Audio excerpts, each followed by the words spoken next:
जेव्हा निर्णय आला त्याच्यानंतर संजय राऊतांचा मला फोन आला होता आणि त्यांनी सांगितलं की आपल्याला काय करायचं पुढे. म्हटलं आपल्याला मोर्चा तर रद्द करायला लागेल आता. तर त्यांनी म्हणाले की आपण एक विजयी मेळावा आपण घ्यायला पाहिजे. म्हटलं घेऊया. म्हणाले मग 5 तारखेला आपण जाहीर केलं तर 5 तारखेला घेऊया का.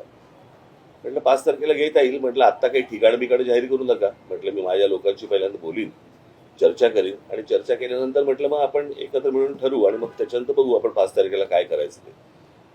तर त्याप्रमाणे 5 तारखेला तर अजून काही ठिकाण वगैरे ठरलेलं नाही. मी माझ्या सहकाऱ्यांशी बोलीन, मग त्यांच्याशी बोलणं होईल, माझे सहकारी त्यांच्याशी बोलतील आणि मग त्याच्यातनं 5 तारखेचा मेळावा होईल.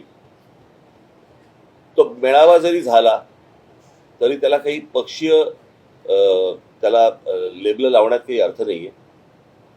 कारण हा खरा तर विजय हा मराठी माणसाचा विजय आहे आणि त्या दृष्टिकोनातूनच या मेळाव्याकडे पाहिलं पाहिजे.